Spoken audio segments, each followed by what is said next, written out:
Universitas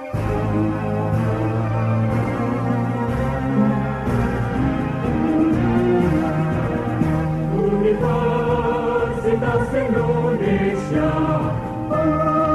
universitas kami di ibu kota negara, pusat ilmu budaya bangsa kami.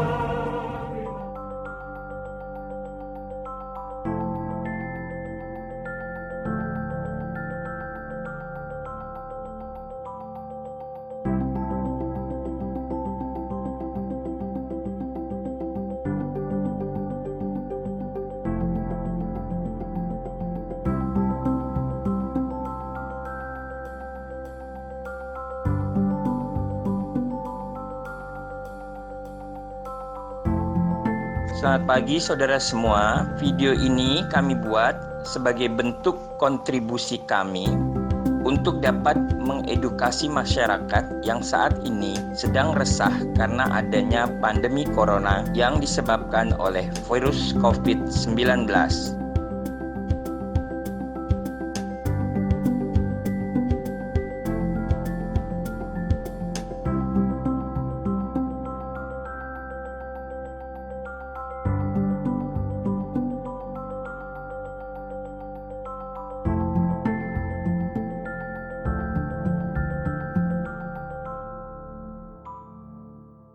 Virus COVID-19 yang akrab di telinga kita akhir-akhir ini merupakan virus yang penyebarannya diawali di kota Wuhan, Republik Rakyat Cina.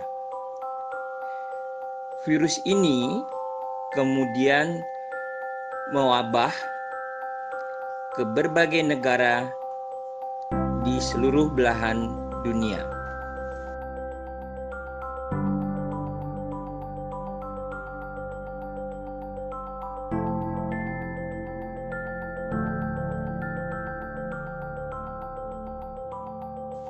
Nama COVID-19 itu sendiri adalah singkatan dari Coronavirus Disease dan angka 19 mengacu pada tahun munculnya wabah penyakit yang disebabkan oleh virus tersebut pada tahun 2019.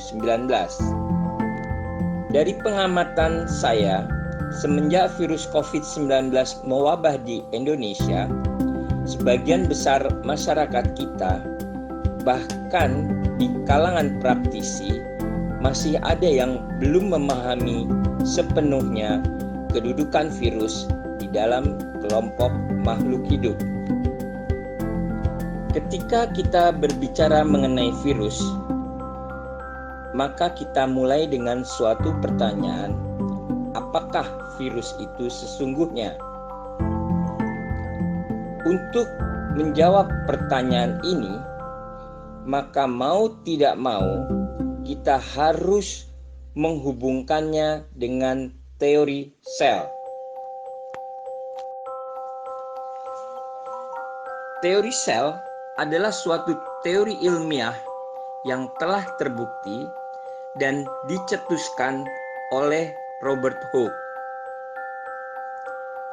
Teori ini antara lain menyatakan bahwa semua makhluk hidup tersusun atas sel, dan sel merupakan unit struktural dan fungsional terkecil dari makhluk hidup. Dengan demikian, teori sel ini menjadi dasar untuk menjelaskan mana yang merupakan makhluk hidup dan mana yang bukan makhluk hidup. Berdasarkan teori sel inilah posisi virus nantinya dapat kita tentukan. Pada saat kita bicara sel sebagai unit struktural, artinya semua makhluk hidup tersusun atas sel, baik itu manusia, hewan, tumbuhan, atau bahkan makhluk hidup yang berukuran kecil, yaitu bakteri, juga tersusun atas sel. Sel sebagai unit fungsional terkecil memiliki arti bahwa sel bertanggung jawab atas semua fungsi atau aktivitas kehidupan. Hal tersebut bermakna bahwa ketika suatu organ dari tubuh mengalami kerusakan, maka sel sebagai unit terkecil bila dalam keadaan sehat dapat memperbaiki fungsi dari organ yang sakit tersebut. Jadi sel itu sangatlah fungsional untuk mendukung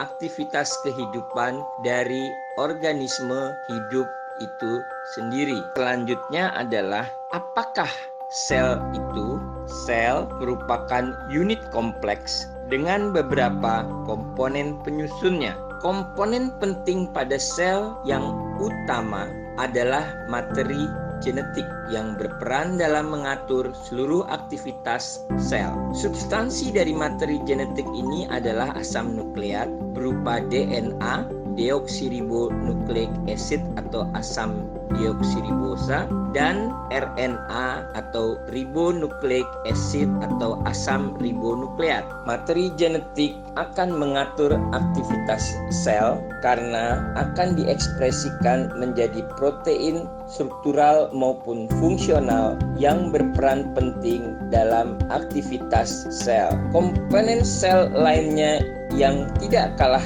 pentingnya dan harus ada di dalam sel adalah ribosom. Ribosom merupakan komponen sel tempat terjadinya sintesis protein. Protein tersebut akan berperan dalam proses metabolisme, yaitu seluruh reaksi kimia yang ada di dalam sel. Metabolisme akan menyediakan energi untuk aktivitas kehidupan serta senyawa pembangun atau building block bagi struktur sel itu sendiri. Komponen yang juga ada di dalam sel dan berperan penting adalah membran sel. Semua makhluk hidup memiliki membran sel yang berperan mengatur keluar masuknya senyawa-senyawa kimia. Ketiga komponen tersebut, materi genetik, ribosom, dan membran sel, selalu dapat ditemukan dalam sebuah sel. Namun demikian, selain ketiga komponen tersebut, di dalam sel juga terdapat komponen lainnya seperti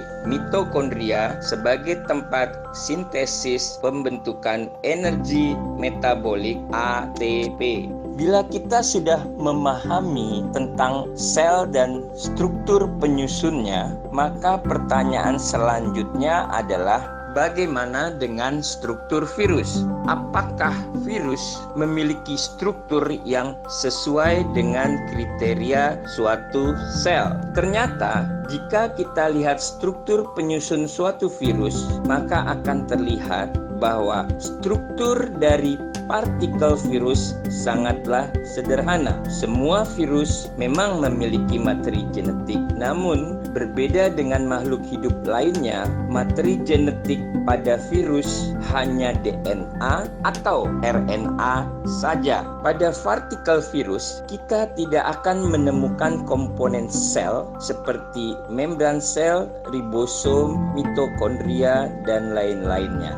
Selain materi genetik, struktur partikel virus yang dapat kita lihat adalah selubung protein yang akan melindungi materi genetik, dan selubung tersebut dinamakan kapsid. Namun, kapsid berbeda dengan membran sel karena tidak memiliki fungsi untuk mengatur keluar masuknya senyawa kimia. Berdasarkan komponen penyusun struktur partikel virus, maka virus yang hanya memiliki struktur paling sederhana, yaitu materi genetik dan kapsid saja, dimasukkan ke dalam kelompok virus telanjang atau naked virus. Selain virus telanjang, juga ada kelompok virus lain, yaitu virus lengkap atau virus berenvelop. Virus lengkap memiliki struktur tambahan berupa selubung luar atau envelop yang tersusun atas senyawa lipid.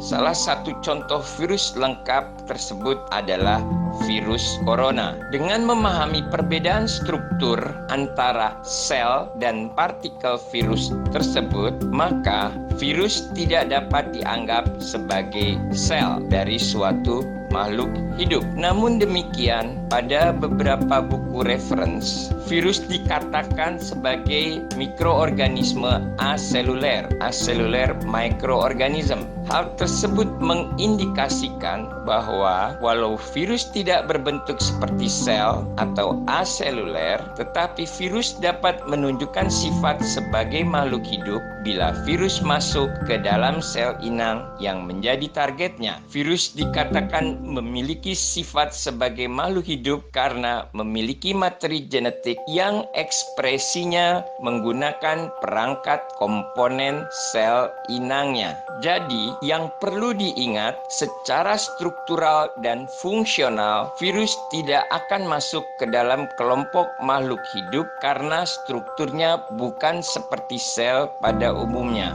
Demikianlah pembahasan pertama kami tentang virus.